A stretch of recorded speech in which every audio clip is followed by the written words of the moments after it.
Wow, Eddie, it's been so many years, bro, since the Tighter Fitness Rockdale days. I know you fit in there really well with some of the beautiful heads we had.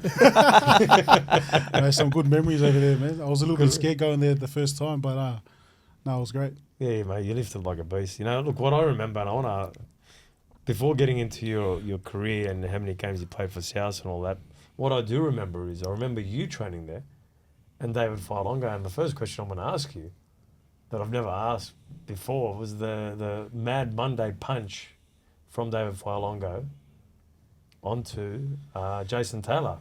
And you know what? For years, because you were both in the gym, I was mixing you guys up because you both had the shaved head. Oh, yeah, that's right. Now you got the long hair. Now it's easy to stand recognise. out. Wow, Yeah, what happened there, man? Well, I mean, we're going to get into a lot of things, but what happened there? I was only young, mate, but I was pretty blind as well. But good old Dave Failonga, you know, was getting pissed around by JT. And obviously with Dave, sometimes with a guy like him, he's a bit quiet, but those are the dangerous guys that you gotta be aware of. So yeah, JT was just in the wrong place, wrong time, and Pushing too many buttons. pushed too many buttons, carrying on a bit, and then yeah. Couldn't have happened to a better man. I'm only joking. I'm only joking. But let's start back. Mascot Jets. We went to the same primary school, Yeah. East Lakes Public, Good old East Lakes. with all the beautiful Turkish community down there. Did they ever bring you over to their house to have a Turkish No, to be feed? honest, I caught up with a lot of Turkish kids at the time, and man, the food was unreal, man. Yeah. Felt blessed. Jeez, there's nothing like mum's cooking. Oh, mate. But yeah, so take us back to the start. You play for the Mascot Jets, obviously coming from East Lakes. You know, Samoan background. A lot of Samoans and Tongans playing the game now. Yeah. There was a few playing back in the day, but not as much as today. What sort of took you to that next level? You went to the Mascot Jets. What happened there after that? Yeah, so when we moved over to Australia when I was 3, Dad took me to my first rugby league game against the South West Roosters. So it was a local derby. And that was my first game, and he was like, I was blown away by the rivalry against the South and Roosters. So I remember saying to my dad, I said, "Man, there's gonna be one day I'll wear a red and green jersey." So at that time, obviously, Dad was always pretty hard on myself and my sister and brother at the time. So he pushed me to play the game of footy. Now, we lived in a very low economic place, like obviously you'd know that as well. We grew up pretty humble beginnings. We didn't really have much. Mum and Dad worked pretty hard. But yeah, footy was pretty much the mindset at that time. But there was so many good kids coming through, so I had to work that extra harder because I was a bigger boy at the time. Pretty big, pretty big boy. So Well, not the same size as you are now. I think I was 10 bigger. years I think I was like this when I was 10. I think Kenny knows. But yeah, that's how it all started. I think growing up in the humble beginnings, you didn't know any different. All you wanted to do was make Mum and Dad proud and, one day buy a house. So that was my goal the whole time. So as a young kid, always wanted to play footy, wanted to play for the Rabbitohs. And then from there on, kind of just progressed, found a bit of confidence in school footy, playing with Mascot. And then obviously when I played the schoolboys, that's when it took off. So when I played the show in schoolboys, that's when I went, okay, sweet. I'm not far away from where I need to be. So yeah, that's how it all kind of started. When you watched the South and Roosters game, now you mentioned that you wanted to play for South. Was there any players in particular that you looked up to from either team? Because as you said, it's a massive rivalry, and a lot of great players have played for those teams. Yeah, so like we said, I think you mentioned that there wasn't many Polynesians there before.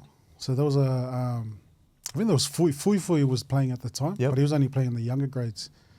But I looked at Peter Cusack at the time when he was playing, Luke Stewart and all those boys, all those old heads. I was thinking, man, I couldn't make it here, And obviously I had a cousin that was in the South system as well, Ricky Young, and I was kind of looking up to him as well because he was up there, and I just thought, oh man, be a great opportunity to play for the Rabbits. And it's obviously living in South Sydney. It's like you live and breathe the red and green, eh? Yep. So that was one of the reasons why. You mentioned humble beginnings. What sort of adversity did you go through as a young fella that helped you in your footy career? Because as you said, you through juniors, Australian schoolboys, that's massive. That's what everyone tries to that team to make, whether it's the merit team at 15s or the opens team. What sort of adversity was put you in good stead to be a great junior that led you into your first grade career? Man, sacrifice, man. I had to sacrifice a lot of stuff. Obviously, when you're at the age of 14, 15, that's the age where you're like, okay, you either take this path where all your friends are going to go out partying every weekend, or you're going to take this path and go train and better yourself physically, mentally and spiritually. So I had good friends. Like, no doubt I wanted to go out and drink with the boys and have fun and do all that stuff. But I knew I had to, for me to get to where I needed to be, I had to make that sacrifice and go this route and do the extras, do the training. But I was just very lucky enough that I had parents that, that pushed me towards going to this path. And I think I was really grateful that mum and dad supported me every game that I was playing. They turned up to every game. Obviously pretty much paid everything for us to get a head start in life. So I'm really grateful for them. So, but yeah, from there, it was just making those choices. Because it's easy to fall in the trap with all your mates. Like a lot of my mates now, they look back and, could have, would have. You hear the woulda, shouldas, man. But it's like, just got to make the right choice. How did your dad kind of know that he had to be, was he tough on you? Was he sort of like saying, hey, if you don't do this, this is what it looks like? What were those conversations like? Or was there a point where you go, I'm going to push back against this because I want to go out with my mates? Was there any of those situations that, that came in front of you? Yeah, well, so Dad was pretty hard. Like, obviously, Dad growing up, he grew up in Samoa, so in the islands coming into Australia, it was like, man, bright lights, big city, get caught up in, going out and stuff. He saw that. I saw it as well as a kid. And I knew straight away, I was like, nah, I can't take this path. I don't want to be doing that. And he really pushed us to make sure that we're doing the right things.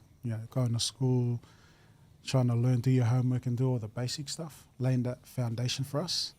But he was pretty much the one that was pushing us to be better, not just in footy, but everything else outside of footy. A lot of the times when you're obviously playing the game and you're in this bubble, what we've found is we've sat down with a lot of players, even Jake himself, the culture of rugby league, once you're in the system, there's a lot of challenges that come with it. We spoke upstairs about like, geez, what am I going to do after footy? Yeah. You were living in France. What was some of the challenges that occurred when you were, you played 90 games, over 90 games for the Rabbits. Was there at any point where you go, geez, there's politics here, I'm training hard, I'm not getting the opportunities, because you did go to the West Tigers after that, which we'll talk about. Yeah. But what was it like there at South at the time? To be honest, I think I enjoyed my time there. I think it was home for me. I did get comfortable. Like, I was there for quite a long time, from South Juniors into the system, and being comfortable there. I was playing good footy at the time as well. There were challenges. Obviously, every young kid that comes in, they're training just as hard as you, and they want to be in your position. So the toughest part was just holding your spot. Now, I think the easiest part is making it. It's staying there in the 17, week in, week out. That was the hardest part. In terms of education and stuff like that, to be honest, we got spoon-fed, Jake. Yeah. We get spoon-fed in footy. Like, they look after us. They give us opportunities to educate ourselves in studies that we need to do. We get fed every morning. We get looked after. So I think for footy players these days, man, they probably got it even better. It's on steroids at the moment. Especially the paychecks. And the paychecks as well. So back then we were battling. But there's always challenges. There was challenges everywhere. Like, there's always, you're competing against your mate and the guy next year. You spoke about, let's go into this. You spoke about getting comfortable. Can you break that down?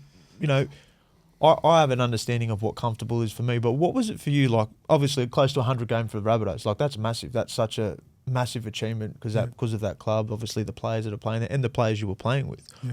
What do you mean by you got comfortable? Can you share that?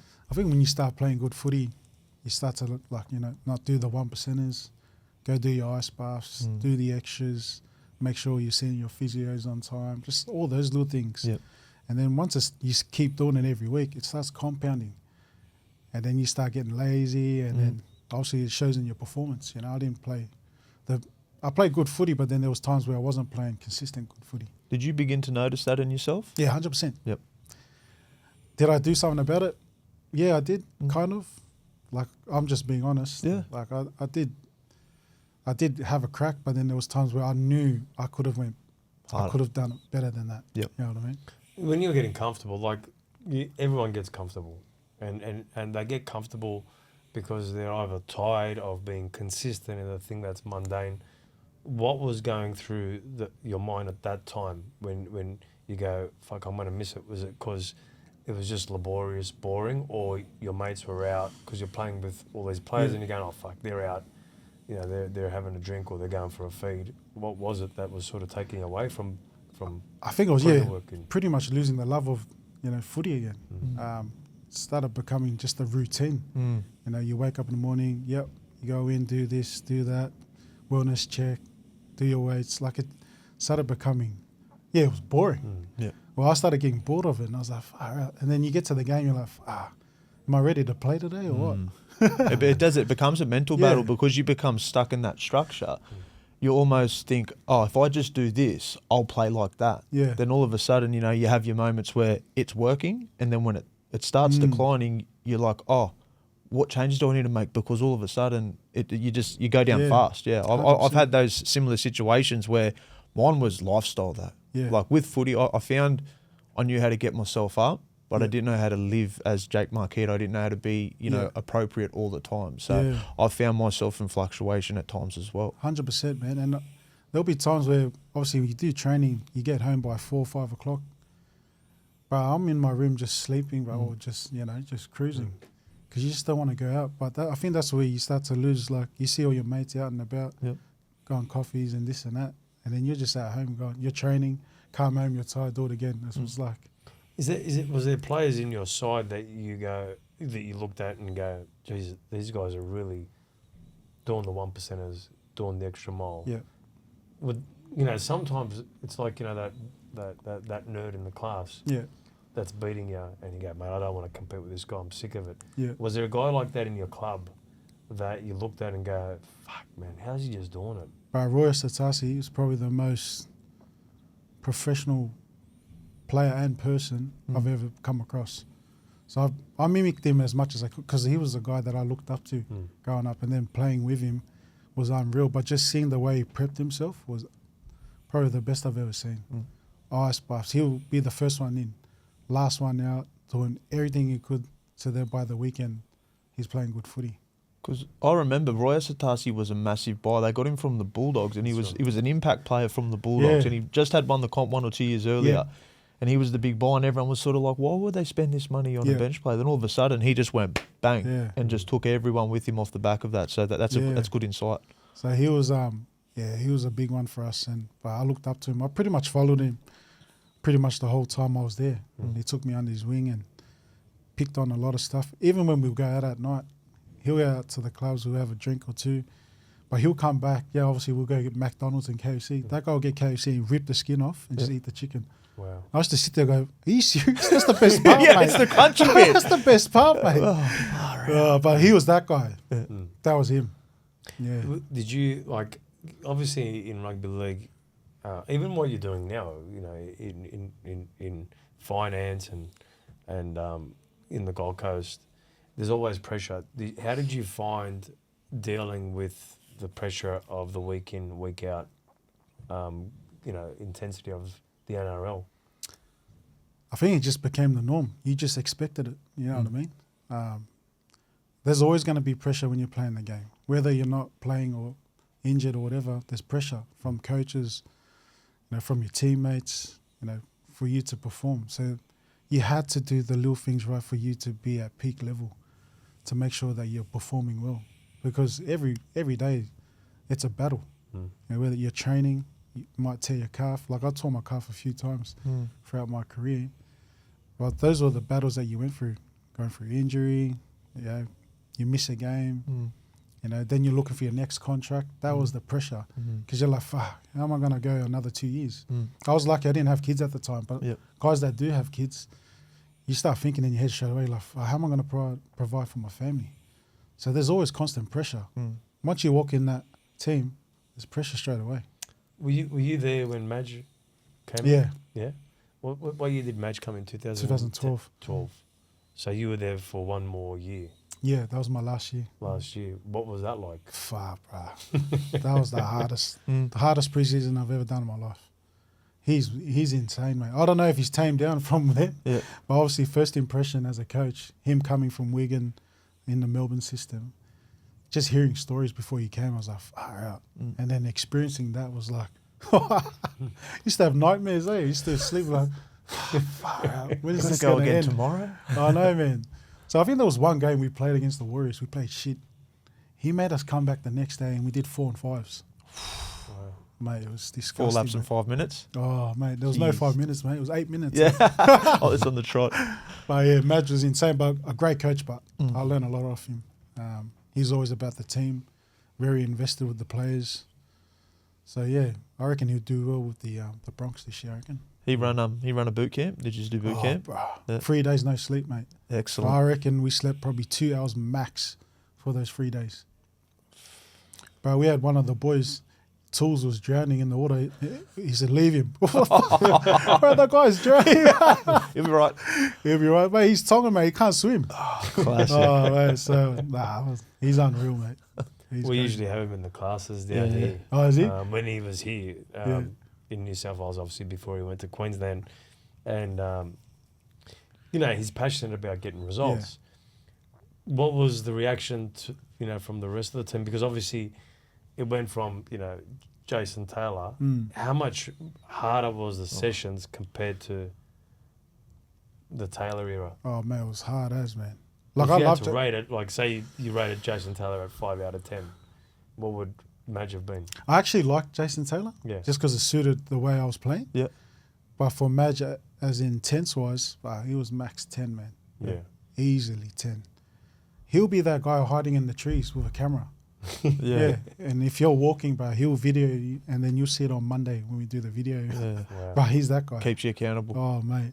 It's crazy. He's scary sometimes. I used to be like, and we used to pick you up like, oi, come to my office. You're like, and then all the boys would be looking at, oh, shit. Oh, yeah, unlucky. Yeah. Did you hear stories when people went in the office? Oh, yeah, heaps of stories. Can you give us the best one? Oh, I think it was Dave Tyrrell.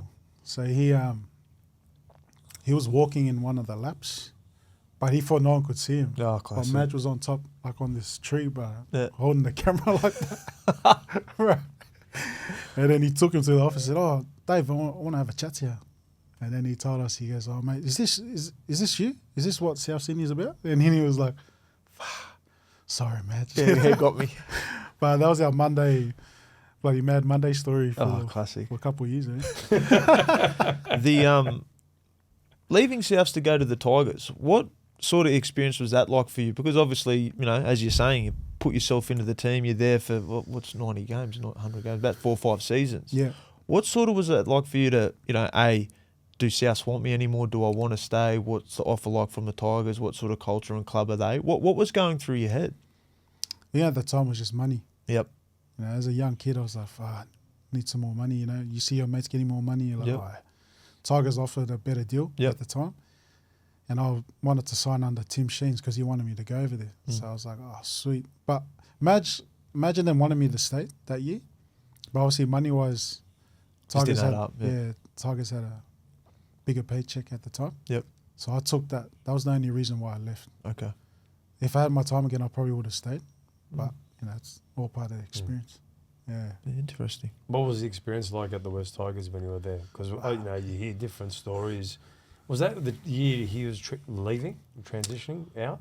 So Tim Sheens, he was still there, but then I signed, and then he got voted out by Benji and Robbie Farah at the time. Yeah, okay. Or whoever. Yeah, he left. Mm.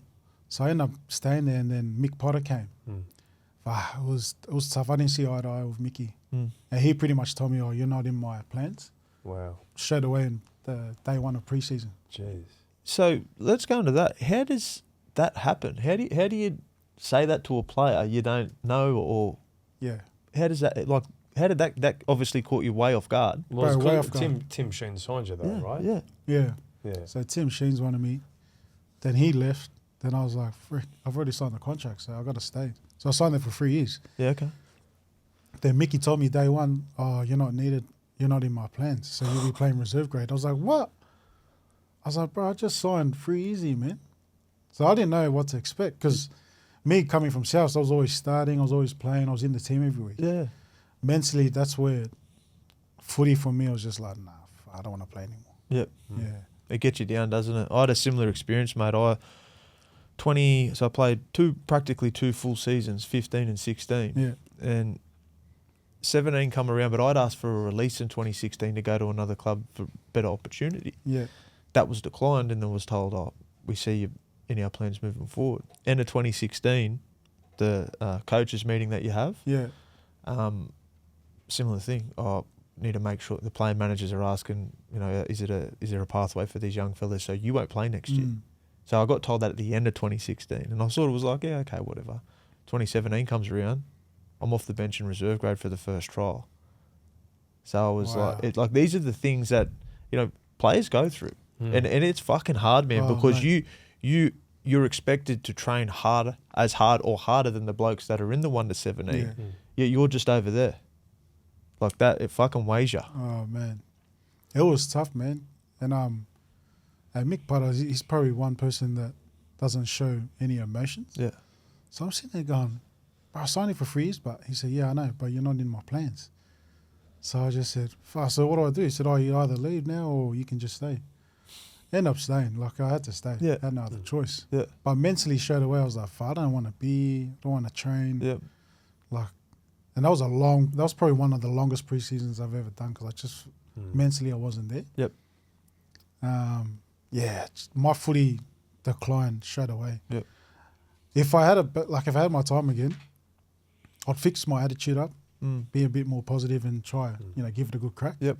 I kind of just gave it up. I gave up straight away on the day he told me. Yeah. I guess hindsight's a big thing in rugby massive. league. Like you can look at the way you deal with, any bad news. Yeah. You can control your emotions and you can go, I'm going to go out there, I'm going to train my butt off. Yeah. They're going to notice me. Yeah. Or in most cases though, it's harder because you go, fuck, I didn't want to leave South. Yeah. I'm here for 3 years. This guy's telling me I'm not in the plans. Like I don't even know the guy. Yeah. I'm not even going to try and figure the guy out. So mentally, it's like you're in two minds. Yeah. What was the conversation like when you went home to your dad? I mean, your dad's your biggest supporter, right? He just told me, bro, you just got to turn up. You got to show him. And I'm like, man, I've already played over nearly close to 100 games, mate. Fuck. I'm experienced enough to, what I mean? That was my attitude. Yeah. I walked in like that. But my dad said, no, you got to start again and you got to work hard for it. I did work hard for it, that preseason, but I just knew I wasn't in there, Yeah. I did play a few games with the Tigers at the time. Yeah. But it wasn't by choice. It was just because injuries come, Yeah. And then, Eddie, you're in. So that was it. But attitude-wise, man, I was I kind of wouldn't say I gave up. Mentally, I was just like drained. Man. You see, it's like anything. There's the light and there's the dark. Like you see the dark side of rugby league. It can be the greatest job in the world and the greatest experience, or it can be one of finding actually who you are. Yeah. And as I said before, I went through a similar experience, mate, and it crushes you because you think about it. It's not just that moment. You've played since you were 5. Gone all through these things, all the junior rep stuffs, you've probably played 5,000 games before you get that contract, your first contract that enables you to go, hey, you're a part of this now. Then it starts all over again, So like these things that are sitting dormant in our minds, when you get told, nah, you're not, it crushes you. 100%. And you look back now, like obviously I went there for the money, so the money was good. Yeah. But it just shows, man, money doesn't mean nothing, man. Like if you're invested in something that you're passionate about, you love to do it. Even if it's free, you do it. You know what I mean? If you love it. Yep. So at the time, money was good, but not getting picked every week. Yeah. Obviously you see all the boys together, 17, and that's the hardest. Fuck, that was hard. That was tough. So you then obviously decide to head over to Wigan. How did that come about? What happened there? Was it your manager saying, because obviously he knew where Mick Potter was at? Yeah.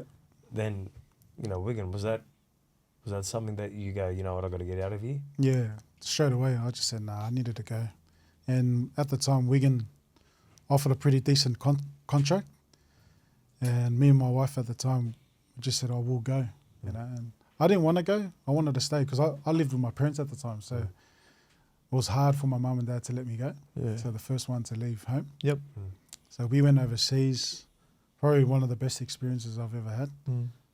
Playing in England. Wow, their fans are just next level. They either hate you or they love you. I mean. Yeah. So it's it was a cool experience. I enjoyed my time in Wigan. It's the best club, isn't it? Wigan's the best club. Yeah, to go one of to the best clubs. Yeah. So it was me and Matty Bowen. So Matty Bowen went as well. Unreal. So we became pretty close friends at the time. Yep. And then just kind of did life there. My old man got sick, so I signed with Wigan for 2 years. But my old man got sick, so I had to fly back, and then I ended up leaving Wigan at the time. So I had no contract at the time, so I came back to see Dad to make sure he was all right. But he was like, nah, just go, mate. I was like, nah, I'll come back. Yeah. Family first, man. Yeah. Yeah. How's Dad now? Yeah, he's good. Yeah. He's good. He's fit and healthy. He's trying to eat healthy. Yeah. Bloody Polynesians, mate. They eat too much, mate. Yeah. So then you go to the Gold Coast. So that's where the big move happened for you, right? Yeah. Leaving Sydney to move to the Gold Coast. Yeah, so that's where it started. So I came back home to Sydney, seeing Dad, and then I was getting married at the time. So we got married in Hawaii, and then who was it? Terry Madison. He rang me up. He said, Eddie, we need some middles, man. Would you want to come for a year at the Titans? So I had nothing at the time. So yeah, sweet, I'll come. Because I thought I was going to go back to England. Okay. I was just checking on Dad to make sure he was all right. And then we ended up signing with the Titans for 1 year. Yep. And then I had a good season that year. And then I extended for a couple more years.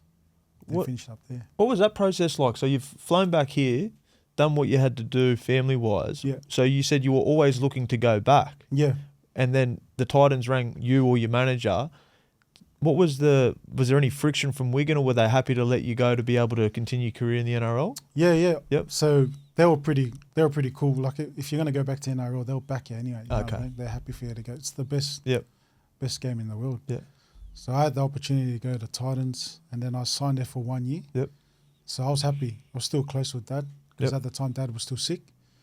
So it was only an hour flight just to make sure Dad was all right. So that's why I stayed. Yeah. How hard? Like obviously, you'll hear it from Jake, but upstairs you were saying in the 20s when you came up against Jake, you said he was a big hitter. Were you saying that to make him feel better, or? No, he actually was, mate. He He's used a to big kill hitter, everyone. I remember this guy. I was like, is he Māori? What is this guy? Because I seen his, obviously had the tough tat at sticker, time. Yeah. And he was pumping everyone, man. Yeah. I was like, fuck, I don't run like this guy. He's still snapping everyone. Transitioning. And Jake and I talk about it a lot with a lot of different players. Yeah. Transitioning, you move into the finance after rugby league. How hard is transitioning for rugby league players? I mean, they've made it a lot easier now. They can go do courses. They give them a lot more support. Are the players getting it still? Because obviously they had the opportunity back in your day as well. Yeah. But if the players start to understand, you have to look at life after footy. Because obviously when you're playing the game, you're not really looking at it, are you? No. You're thinking, this won't end. Yeah. And if it does end, I'll find something. Mm-hmm. But you end up finding almost nothing. How hard is that? Right, it's tough as. Everyone has their different experiences of transitioning, but transitioning itself from rugby league to the world or whatever you want it to do, it's tough, man. Whoever says it's easy, man, you've probably got it lucky, you know what I mean? But for everyone that I've come across that have transitioned out of rugby league has find it tough. It's because you live a lifestyle. Yes. Like in rugby league, you live a lifestyle. You get to go have coffees and eat whatever you want and go on holidays on October. Do all the fancy stuff. You buy a house. You see your mate buy a house, you buy one. Like, you got the serviceability to do that. Once that's taken away from you, you're just like, the lifestyle's gone. What do I do now? I need to find a contract or something that will pay me $100,000 because that's how much I was getting playing footy, or you know what I mean. So I found it tough. I found it tough. But when I went overseas, that was one of the reasons why I went overseas. Was obviously to go experience life and that. But I knew that I could hide there. Yeah. You know what I mean? I knew I could just hide there and just be like, nah, we'll just cruise over here. It's cheap, it's affordable. Yep. You know, and we can live the lifestyle here. We can travel, do this and that. Yep. I had my 2 kids there at the time as well. So I kind of thought I can just run away in France and just stay there. But I knew in my heart, I was like, nah, I got to come back home. Just for the kids, because, man, English is not their first language in France. So for us to come back home and start again, that was the toughest part. Like,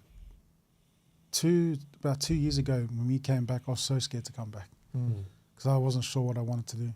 I did a bit of studies here and there in property. I just wasn't sure what sector I wanted to be in. So I ended up doing sales, property sales. I did that. That's hard, man. Far out. Yeah. But I ended up doing really well at it. Yeah. So I ended up getting around, I did a 3-month course and then I finished it and then I worked in a real estate agency for sales. And I sold, I think I got 12 listings in 3 months and then another 6 on top. And then I was like, oh, I'm good at selling. So I ended up leaving anyway. Yeah.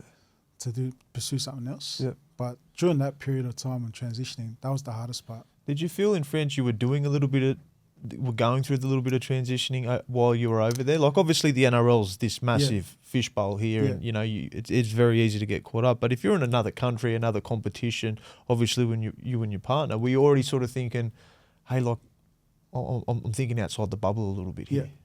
Yeah, 100%. So when I went overseas, I knew obviously the money you're getting in NRL is way different to what you're getting in France. You know. So the only good thing was the experience and the lifestyle that you can live in France. You know, you can live off at say $5,000 a month and live in France comfortably, and that's where I was like, oh, okay, sweet, we're transitioning out here anyway. But coming to Australia and starting again with no contacts, that was tough. But you have to find a way. You know what I mean? Could you use any of the contacts you had? Obviously, you had a big name in rugby league. Did you reach out to anyone, or was it just like, man, I'm just going to go do this course and just apply for a job here? Man, by God's grace, man, I just stuck to myself. I'm not the type to go ask people for help, which I reckon I advise that you do. Yes. Don't do it by yourself, man. You got to make sure you have a team around, good people that will help you. And I think that's one thing I learned. When I did it by myself, I found that it took longer. But once I started getting a team around me, it was way easier. Fast track, you know, where it was going. It's funny too, you say that, like good people find good people eventually. You know, I found, I know for myself, when I was in solitude, I put myself there on purpose. I needed to go into deep solitude for what I needed to go through. Then when I feel a bit more comfortable within myself, I started meeting people. You know, I was up on the sunny coast when I started going through my, you know, bit more self-work and all that sort of stuff. And then funnily enough, as I sort of started to put myself in position and, you know, started to gain a little bit of knowledge, which obviously you did as well with your place of work now, you just instinctively begin to run into people because you put yourself physically in front of people to be able to showcase what you've got. Did you find that you started to rub shoulders with those sorts of people? Yeah, 100%, man. And I wish I did it when I was playing because like in footy, you go into all these corporate events, you got all the big sponsors, the big names that they want to hang out with you. Yes. But then we're sitting in the corner going, nah, stuff, I don't want to go talk to them. Yeah. So you're sitting there having a few beers there with your mates who you see every day. Where we should be out there talking to these people, meeting these, because bro, that's $1 million contract maybe when you finish footy. You know what I mean? An opportunity there. It's funny, I think a lot of the stuff we go when we're speaking to people around identity and the transitioning stages plays, and I know for myself, it comes back to self-accountability. You know, you talk about there's literally everything at your fingertips, whether it's meeting people, all these courses, all that stuff is there, but because we're so used to keeping everything in and we're just going to concentrate on footy in that moment, we miss the bigger picture. So I think that's something that, you know, the last 4 or 5 podcasts, including today, we've gone into is, you know, encouraging these players to be able to be a bit more open to receiving and not, you know, pushing away, I suppose. 100%. I don't know if it's pride or what. Like if you're too good to talk to these dudes or whatnot, but it's like, man, take advantage of that. Like that's my big advice, big tip. If you're a player, go out there and mix with these people. You just never know the opportunity. Especially the business people, right? Yeah. Probably not necessarily in just that rugby league bubble, Everywhere. but the business people that are sponsoring Yes. the clubs, Yeah. that are connected to, and usually they have other connections. Yes, correct. And they've got other connections, and each one gets you further towards the next step. Yeah. So when you then move to the Gold Coast, you're doing sales. What's next? What do you go, well, I'm going to move to this next career path. What happens after that? So like what Jake was saying, you put yourself in a position where, you know, you can rub shoulders with someone that's more knowledgeable than you. I met this guy at the gym. So this old fella, this old guy, loud as, you wouldn't even think he's like a multi-millionaire, but he's, you know, such a humble guy. Yep. Wears like casual ass clothes. Just didn't even think. And he kept asking me every week, oh, how's your sales going? I said, oh, no, I've been good. I've got about 14 listings. He goes, oh, did you get paid for any of them? I said, I had to leave 8 and I only got paid on the 6. He said, oh, mate, that's a rip-off, mate. So he said, look, let's go have a coffee and we'll have a chat. I said, oh, sweet. So I didn't even think of any. I said, yeah, sweet. Yeah. And then he gave me the opportunity to work with him. So we partnered together. Said, look, I see a lot of potential in you. I'll give you an opportunity to come work with me. I said, oh, okay, cool. Pretty much the similar sector that I was in, property. And then he gave me the opportunity, and then, man, we just started killing it, just killing the sales, and we both worked together. We got that chemistry that we have together. Unreal. And he's given me the opportunity, and yeah, just really grateful. I quit my job that day when he told me. So if you want to work with me, Wolf of Wall Street. Today. Wow. Wolf of Wall I Street. literally called up my job. I said, "Bah, I'm leaving." They go, "What do you mean?" I said, "Man, you still got to sell these other 8 houses." I said, "Nah, I'm done, man." Yeah. So I left it. Yeah. All gone, pushed it away, and I just started again. All in. You threw yourself in. bro. See, that's empowerment. Like, these are the sort of things that, you know, it goes back to, you know, life experience, man. You know, if you dip the toe, you're only going to get that experience back. If you go bang and jump in the pool, you'll get to see everything, and you have to learn on the run. Did you find that you started to do that? Yeah, 100%. Yep. I've always been an all-in kind of guy. Yep. It's either drink 1 beer, or drink 100 beers or 0 beers. You know what I mean? So I haven't drunk for 12 months. Good now. on you, mate. That's mad. But it's definitely kept me focused with what I'm doing at the moment. But yeah, if you're gonna go in, like for me, because I believe in God, man, and I felt like a vision that He's given me to follow through with it, and I went with it, and that's what I did. And then, you know, obviously just enjoying the process, learning. Like, I think that's one tip is learn to listen. That's the big thing, because you can be like, oh yeah, I know this and that. Doesn't take you further. No. Yeah. So How long ago was that? And he's still working with this gentleman? yeah. So I'm with him. So it's been 12 months with him, with the systems that he has in place for us. So it's been a pretty cool 12 months. The 12 months before I was doing sales before that. So now you're in finance. Yeah, financial services. How much difference is that into real estate? Is it very similar? It's way different. It's easier. Yeah, Yeah, it's easier. I didn't realize there's faster ways of making money than the way I was doing it before. But hey, sometimes you got to go through this to go to where you need to get to on B. So big believer in that too, bro. You got to, you know, you can't receive the experience without taking the lessons before you get there. Exactly. Otherwise, you won't be ready. And it's funny because, like, we were talking before off camera, and we were asking, like, obviously we've been watching your podcast. Now we know what you do. Yeah. How important, like, how long have you been doing your podcast for now? We started on April. This year? So, yeah, this year. Wow. So we only just started. So we're like both fresh. Yeah. Nice. That's pretty cool. So you get him on a low, bro. Hey, We're all having a crack. hey, I think that's one Don't thing. you feel like, you know, when you're starting out, like, it feels like you're doing it for fun. Yeah. I was kind of doing it for fun too, but it takes time, right? It's 100%. It's not just simple. You just turn up. You know, you got to do your work. You got to, you know, get the guests in. Yeah. You know, you got to network. You got to go, okay, who's my next guest? Yeah. Tell us the journey with the podcast. Yeah, pretty much like what you said, man. We only did it for fun. We thought, at first it was like, we'll just get guys and have a chat about transition. Yep. And that's what it was about. But then I said, let's make it broader where we can talk to business leaders and give them to share their story and their experiences with it. And then it just started kicking off every week. Someone turned up, and then we started getting messages going, "Oh, can we jump on the potty?" I was like, "Hey, man, there's a list, man. Hey, there's a list." But nah, it's been cool, man. I'm having, like, I love it. I have fun. I get to listen to people's stories. Like you guys are doing really well, and I love watching what you guys are doing as well. Appreciate it. And I feel like it's, if you don't start, you won't know, eh? No. And I feel like with everything in life, if you don't do it, then you won't know, you know, you won't experience what it can be, you know what I mean? Like playing footy, all your mates will be like, the woulda shouldas, Yep. you know, they're saying all that, and you'd be like, man, should have just taken Had a that crack crack, and yeah. did it, but, you know. I should send you photos of me and Clayton starting back like 8-9 years ago. Yeah. My head was fat. I want to see some of the. He's kept them away There was a from me. photo, and I'll send it to you. I'll send it to you after this. There's one where we were interviewing Garth Wood. It was in my living room. Yeah. And I had a fat head, and I sent it to Clayton. Yeah. And then he goes, "Geez, you had a fat head." I go, "Look at your head. It looks thin, mate. Yeah. It looks like someone's. It looks like an ironing board." But it's funny because I did start, you know, a while back, and this is sort of like it's my third go. The only reason why is because now we created our own studio. Yeah. So it's a lot easier when Yeah. it's your own. And now you got a co-host, right? He played rugby league too. Yeah, yeah. Was it Zeb? Zeb Taya. Zeb Yeah, Taya. Zeb Taya. How did that? What does he do for work? Is he So- in the same field as you? Nah, so he just opened up his own gym.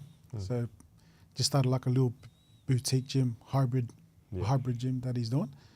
Well, he's always been passionate about fit and health Yep. and all that, which is good. So he's doing really well for himself as well. I just feel like a lot of all the footy boys are up in GC at the moment. Yeah. So it's it's been good to catch up with a few of the boys. Who decided to jump onto the podcast? Like, was it you? Was it Zeb? Or was it just a combination of both of you guys? I think it was just a combination Yeah. of both. We just said, why don't we just start one See where it goes. and then we'll see where it goes. Yeah. Man, I was so nervous, bro. That first one, we were like, Yeah. When we look back from when we first started to where we are now, it's Yeah. heaps better. Yeah. But obviously, you have to go through that. Yep. You know what I mean? You're going to suck, but, we'll just keep going. Yep. The I growth. think consistency is the big one. We're on a break now at the moment, but, when we were consistent, it was good. Yeah. How many episodes are you in deep now? How have you done? I think we're just under 40. Fuck, Yeah, that's just good, under man. 40, yeah. From yeah. April. From April, yeah. Nice. That's great, man. Yeah, so we try to bank up as much as we can, Yep. but, What- Zeb's a busy man. What's been your most interesting conversation so far? Man, there's heaps, eh? Probably the big one was probably Izzy Folau's one. Yeah, I His watched that story one. was pretty hectic. Yeah. Alex Glenn's story. Yes. And Jordan Kahu as well. Yes. Like, I didn't realise he slept in the trunk when he moved over from New Yeah. Zealand Yeah. Wow. to Australia. Well, that was crazy, Yeah. man. Like the commitment, the sacrifices you have to make. Yep. His dad did that. Yep. So it's It's like powerful, eh? Like powerful, bro. when people see it, like they see the 80 minutes and that's the best, but Yeah. like, man, you don't injuries, relationship Yeah. breakdowns, coaches who just all of a sudden don't like you. You get injured in that contract year. People don't understand. Like, yeah, it does look cool, Yeah. but when it's bad, man, and the sacrifices, sleeping in your car before you even make it, they're the little things Yeah, that it's crazy. hopefully sparks, the young men and women who want to be rugby league players. It just doesn't get given to you. And sometimes people get themselves into a position where it comes a bit quicker. Yeah. But then, if you're not up there and ready to take that sort of stuff on, you can see it can fizzle out as quick as you get it. Yeah, 100%, man. And the facilities that the guys got. Oh, man, these it's days, out of control. The coaches that they got, it's all science. I just look at some of the, so I train with Ian up in the Gold Coast. Yep. And he looks after a lot of the 15-year-olds, 16-year-olds that are kind of looking to chase that NRL dream. Bro, the kids squatting and deadlifts are unreal, man. I'm like, these kids are powerful, man. I don't think we were doing squats and deadlifts back then. Oh, Just proper arms and bench like Yeah. old mate here. I wasn't deadlifting. Absolutely no chance. I want to ask you a question. Brooklyn Kings, is that in America? Yeah, yeah. Can you run us through that? Because I come across this a couple of days ago when I was doing a little bit of research. Brooklyn Kings. How did that come about? So I think it was just before COVID. They were doing a competition, so it was like a Western and Eastern conference. Yep. Like the basketball. Yes. So they had this all planned out, and all these investors put the money in there, and then I got picked to go and coach the Brooklyn Kings. Yep. So I was like, oh, sweet, we're going to Brooklyn here. Yeah. And then we were in France at the time. I was like, oh, babe, we're going to go to Brooklyn for 2 years. It was a good contract. Yeah. And it was really cool. And then we packed up. The next day we were supposed to fly out. And the whole game was canned. So 2 of the investors pulled out. Yep. And they were the big ones. I think they Okay. had like $2 or $3 million in Yep. that was missing. So that whole competition was canned. Wow. So I ended up going to Serbia. Jeez. Yeah, What a Belgrade. move. Yeah, so I Yep. went to The Serbia. Red Star. Red Star. Mm. I was unreal, eh? Yeah. Probably the most nicest people I've ever met in my life. Yep. They're massive too, man. I reckon everyone's huge over Big there. humans, eh? Big humans. I spent 6 weeks in Romania at a place called Timișoara to go play rugby union. Everyone's over 6'5" over there. Wow. They're Even the women too, mate, they're massive. They some of the size of these rugby union players is like it's like scary big. Like they're triple digits, like 120, 130, and just like look like they could just pick up Yeah. a mountain. Like they're built Wow. to play rugby union. It's out of Yeah, control. it's So crazy. I understand what you're saying with that. Yeah. So that was a cool experience there. Mm. How long were you there for? A year? Or? No, we were there just for a year. Yeah. I was supposed to sign there for 2 more years. Mm. But like you said, I was getting too comfortable, man. Yeah. Like coaching, that's all right. So you're not training. So I was packing on the weight. The food's cheap there, and all they do is eat meat and Yeah. drink rakia. Yeah, right, yeah. Oh, I got caught up. So I was like, nah, we gotta go. Yeah, get out of there. Wow. So, what an experience, man. Like you, so you were in France for 6, a year in Serbia. England, Oh, yeah. a England. year in Serbia. So like that's 8 years abroad there in that European region there.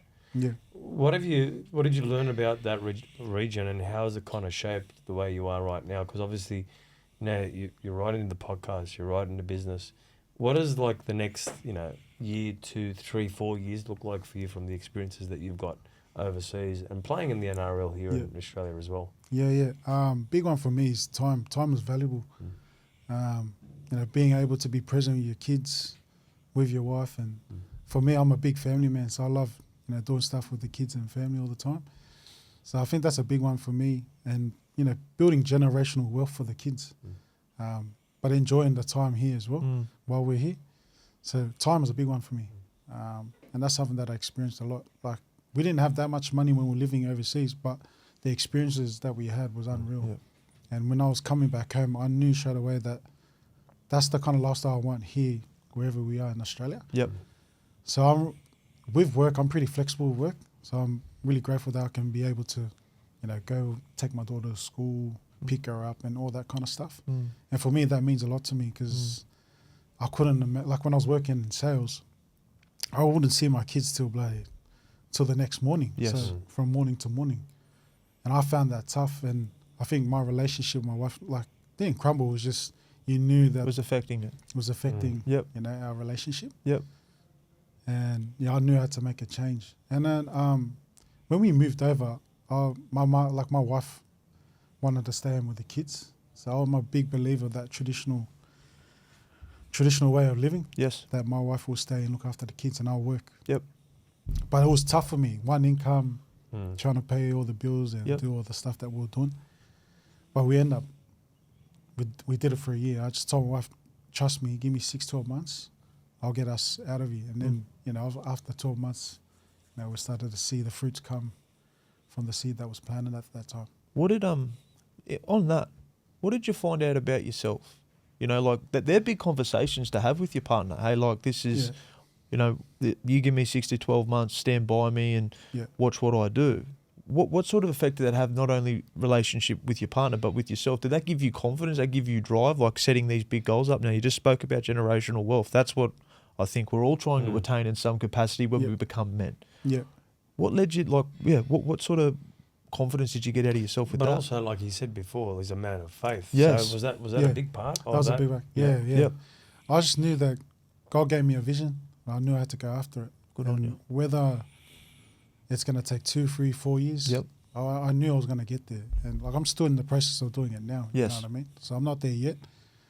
But just being in the process and doing it and having a beautiful wife that backs me. That's unreal. Right, she's backed me from day dot. Through the Tigers time, through the time we're in England. And you know how it is when women go to overseas out of their comfort zone with Yes. their family. It's tough on them as well. Yep. They make a sacrifice as well. And that's something that you know, I was really grateful for. She's supported me from day dot, and yeah, just trying to enjoy life as much as we can every day. What have you noticed? I'm going into my 5th year of no alcohol, drugs, all that sort of stuff, all the good stuff.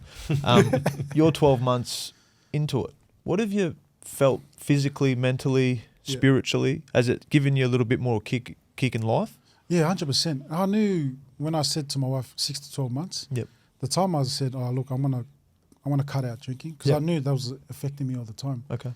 It wasn't that I'll go out and get on the piss and get blind straight away. I was drinking 2, 3, 4, 5 beers a day. Okay. And then it adds up. By the end of the week, you had a case. Yep. And I was doing that every day, man. Yep. And I knew I had to change. For me to get to where I need to be, I had to cut something out. Yep. I had to eliminate alcohol. Okay. It's been the best thing that's ever happened to me, man. Yep. Like, I've been on 3 holidays already. I haven't touched a drop of alcohol, bro. And I'm usually the first one before we even get to the overseas, you know what I mean? You'll be having a few beers here and there. But yeah, being sober, been the best thing that's ever happened to me. Yep. Yeah, I just love it, man. Real focused. Yep. Always thinking. Well, you're seeing that alcohol consumption's coming down. Yes. I'm honestly, I'm hearing so many more people quitting alcohol. Yep. It's happening a lot more. I mean, it's still prevalent. You know, you live in an area like Coogee, you still see it a fair bit, but you know, you're looking at alcoholic consumption coming down quite considerably, but you're also seeing the nightlife come down quite considerably around the world. I mean, you're looking at places like England where, you know, 26% of clubs are closing down. Yeah. You know, there's a big shift, it seems like, and there's a lot of people moving towards faith and belief in God. Yeah. And there seems to be a correlation with both those things happening. And it's, you know, you're looking at people like, when you look at the best performers in the world, they sacrifice a lot to become their best selves, whether it's in sport, whether it's in business. Yeah. And the bigger breaks that you have, I'm not saying, you know, I don't drink at all, but I don't go looking for it. Yeah. I don't go, I want to go out and drink today. So, you know, the bigger breaks you have and the healthier you are, the much better mental clarity you have. Yes. Yeah. And I don't go to people and say, you know, don't drink. Yeah. You know, but there is definitely a correlation between performance, whether it be in the gym or at work, with not drinking alcohol or, definitely not taking drugs, but definitely not alcohol. And it makes a huge impact to your marriage as well. Yeah, 100%. Also being present with your kids, plus there's so many benefits. Yeah. And then there's so many negatives if you drink. Yeah. You know what I mean? So one outweighs the other by a fair bit. Yeah, 100%, man. And like I said, it was been the best thing that I've ever done, man. Yeah. Like, I loved alcohol too. Yeah. I'm not saying I just like I said before, man. I'm all in. So when I have one beer, I'm gonna have 10 or more. I resonate, dude, because with all in, that's probably something I didn't really hone in on until the last 5-6 years of my life. Yeah. As I said before when we were talking, I was always worried about what another person would be if I made a decision for myself, and it's an unhealthy way to live, because I'm not in control of how other people react to my choices. But I knew when I made that choice for myself, because I was a self-soother. As you said, mate, 5-6 schooners deep, that's the best feeling in the world for me. Yeah. But it didn't lead me anywhere. Yeah. It led me further away from God. Let me, you know, it put me down over here. Yeah. And the reason why I made those conscious choices was I didn't like the person I had become. Now I wasn't inflicting pain on other people, but my life wasn't where I desired it to be. Yeah. So I got told, if you take that away, I'm going to show you some stuff. But as long as you're staying like that, I can't help you. Yeah. And I know in my life, like, look where I'm sitting now here with you guys having a conversation. Yeah. It works. It works if you choose to better yourself. And I've got no doubt that's the way you feel as well. Yeah, 100%, man. And you know how it is, man, with like that culture of getting on the piss every weekend with the boys and I get it. Footy and that. Like, it is what it is, but you learn from it. One day you're going to be like, man, got to stop. Yeah, 17 years. Obviously, you're living in the Gold Coast. You know, one thing we hear about with rugby league players, they miss the dressing sheds. They miss being around the players. What's the biggest thing you miss in rugby league? Yeah, definitely the camaraderie, man. With the boys, the laughs. Yep. Just being in that team environment, man, where you get to compete with your best mates. That's one thing I miss. That's probably why we go to the gym and go compete there because Yep. that's probably the only place where you can compete. Yep. But yeah, just being around the boys and just having a laugh and Yep. competing with your best mates, that's the best feeling. Do you miss the physicality? Like, nah. Nah. See, that's one thing. Nah, man. That's one thing, dude. I miss just like knowing that, because I wasn't the biggest dude, Yeah, right? yeah. Knowing I could find my front, or Yeah. the biggest player on their team was going to run at me, and I had the ability to Yeah. let them fill my weight. Like Yeah, that's something that I miss from rugby league. Is there Yeah. anything from rugby league you miss besides the locker room? Oh man, the physicality stuff. Like I always enjoyed the physicality stuff. Yeah. But do I miss it? Nah, not No. really. Like if I had to bend someone, then I'll try to bend them. If I Yeah. can. Have you ever been to the gym and be like, I could smash that guy? Run at me. That might just be me. You look at the biggest guy and you'll be like, I'll still feed you. Yeah, bro." straight through the middle. Straight to the middle. Heaps of these young guys walk in the gym like, bro, I'll feed you, man. Now, I've got to ask you this question. You played for New Zealand, Samoa, and Samoa America. Yeah. The USA team. USA Yeah. team.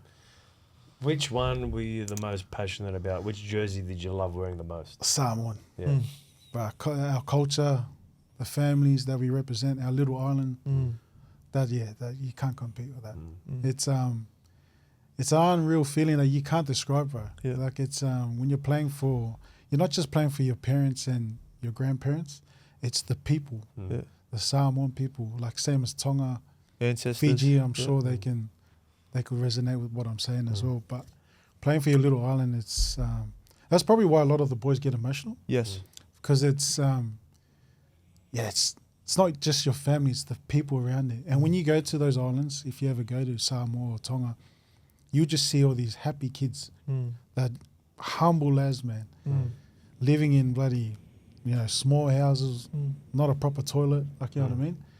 And just playing for them, that's who we play for, Yeah. is for them. And it's a feeling that you can't describe.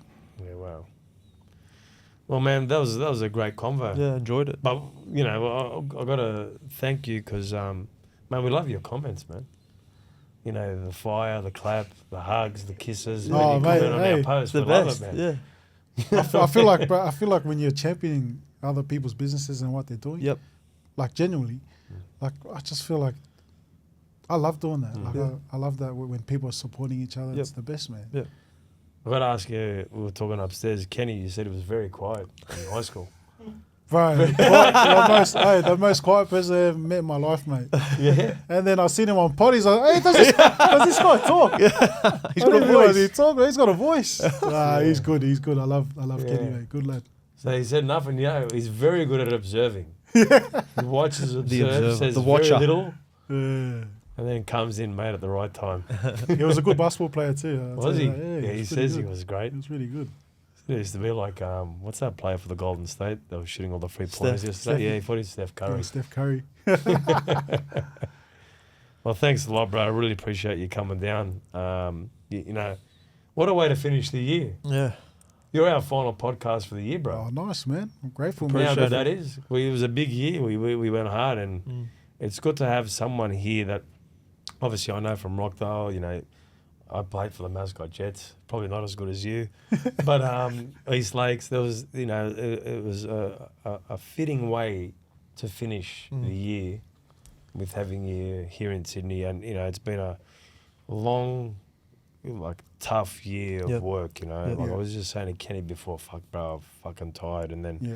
Because he never says have a rest. Yeah. He goes, do you feel like you need a rest? I go, how can you rest when you can see momentum? Yeah, that's Like it. we're looking at sort of all our metrics and numbers on all these platforms and increasing and more people seeing us. Yeah. It's hard to rest when what you've worked for is Is working. here, Yeah. Yes. You know what I mean? Yep. It's working and Yep. you're tired. Yeah. And then I was at a party last night. I didn't drink, thank God. I go, what's happening? I go, mate, Eddy Pettybourne's coming. Yeah. Yeah. I go, who the fuck's no money? No, they actually knew who you were too. They go, mate, fuck, is he coming? I said, yeah, he's coming on. And it's good to be able to, finish the year with a good podcast. You're a great man, a man of faith. Yep. Great transition. I'm so happy about your career in the Gold Coast. And I'm looking forward to, watching you know, you build that legacy, and I really believe in it, bro. Thank you. Nah, thank you so much for having us, man. I'm so good to see you guys doing really well, man, and keep at it, stay consistent with it, because I feel like there's so many guys are resonating with what you guys are providing, man. So Appreciate it's your awesome time, to bro. see, Really do. thank you. Yeah, thanks, bro.